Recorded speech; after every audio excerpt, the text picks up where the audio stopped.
जय राम जी की।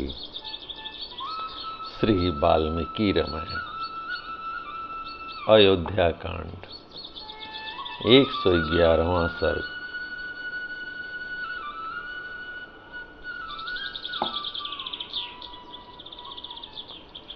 उस समय राजपुरोहित वशिष्ठ ने पूर्वोक्त बातें कहकर पुनः श्री राम से दूसरी धर्मयुक्त बातें कहीं।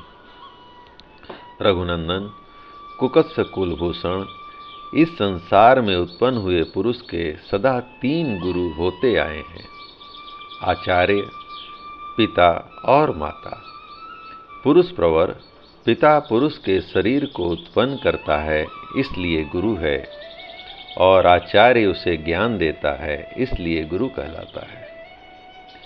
शत्रुओं को संताप देने वाले रघुवीर, मैं तुम्हारे पिता का और तुम्हारा भी आचार्य हूँ, अतः मेरी आज्ञा का पालन करने से तुम सत्पुरुषों के पथ का त्याग करने वाले नहीं समझे जाओगे। तात, ये तुम्हारे सभासद, बंधु बांधव तथा सामंत राजा पधारे हुए हैं।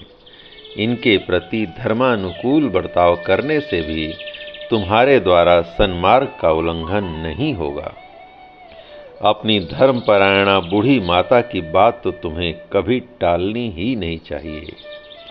इनकी आज्ञा का पालन करके तुम श्रेष्ठ पुरुषों के आश्रयभूत धर्म का उल्लंघन करने वाले नहीं माने जाओगे। सत्य, धर्म और पराक्रम से संपन्न रघुनंदन, भरत अपने आत्मस्वरूप तुमसे राज्य ग्रहण करने और अयोध्या लौटने की प्रार्थना कर रहे हैं।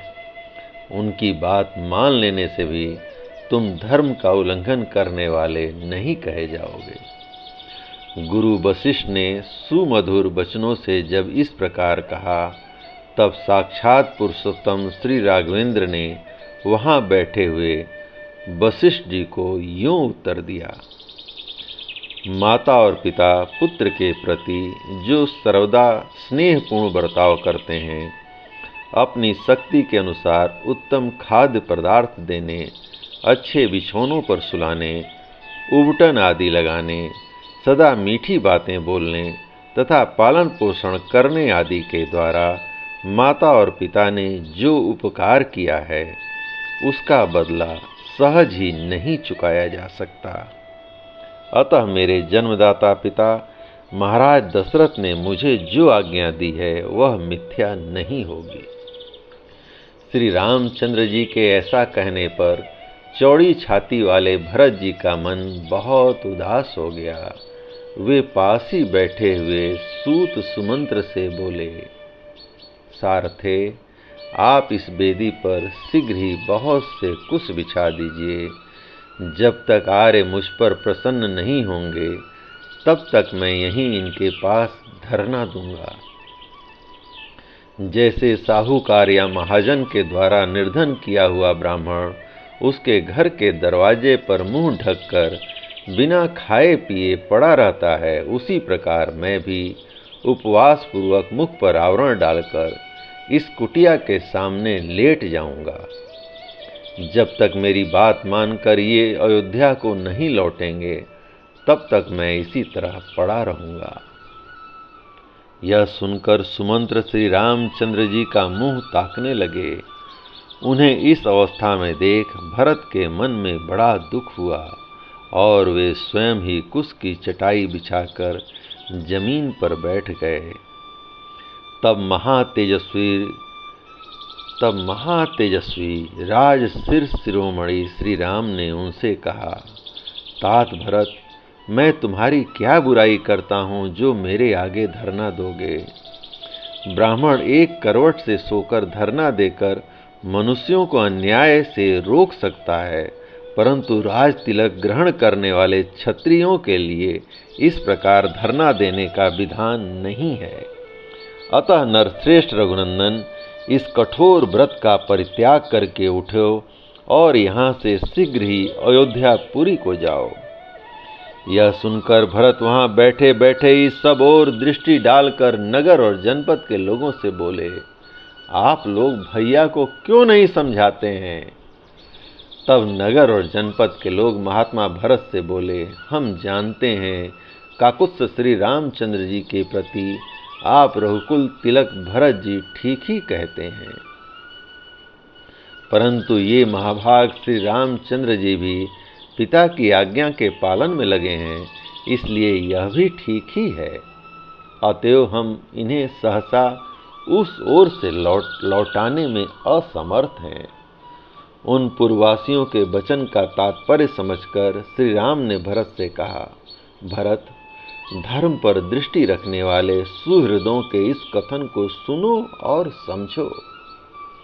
रघुनंदन, मेरी और इनकी दोनों बातों को सुनकर उन पर सम्यक रूप से विचार करो।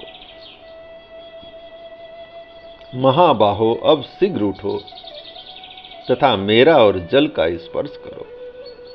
यह सुनकर भरत उठकर खड़े हो गए और श्री राम एवं जल का स्पर्श करके बोले, मेरे सभासद और मंत्री सब लोग सुने, न तो मैंने पिताजी से राज्य मांगा था और न माता से कभी इसके लिए कुछ कहा था। साथ ही परम धर्मज्ञ श्री रामचंद्र जी के वनवास में भी मेरी कोई सम्मति नहीं है। फिर भी यदि इनके लिए पिताजी की आज्ञा का पालन करना और वन में रहना अनिवार्य है, तो इनके बदले मैं ही 14 वर्षों तक वन में निवास करूंगा। भाई भरत की सत्य बात से धर्मात्मा श्री राम को बड़ा विस्मय हुआ और उन्होंने पूर्ववासी तथा राज्य निवासी लोगों की ओर देखकर कहा, पिताजी ने अपने जीवन काल में जो वस्तु बेच दी है या धरोहर रख दी है अथवा खरीदी है, उसे मैं अथवा भरत कोई भी पलट नहीं सकता। मुझे वनवास के लिए किसी को प्रतिनिधि नहीं बनाना चाहिए, क्योंकि सामर्थ्य रहते हुए प्रतिनिधि से काम लेना लोक में निंदनीय है। कैकेयी ने उचित मांग ही प्रस्तुत की थी और मेरे पिताजी ने उसे देकर पुण्य कर्म ही किया है। मैं जानता हूँ भरत बड़े क्षमाशील हैं और गुरुजनों का सत्कार करने वाले हैं। इन सत्य प्रतिज्ञ महात्मा में सभी कल्याणकारी गुण मौजूद हैं।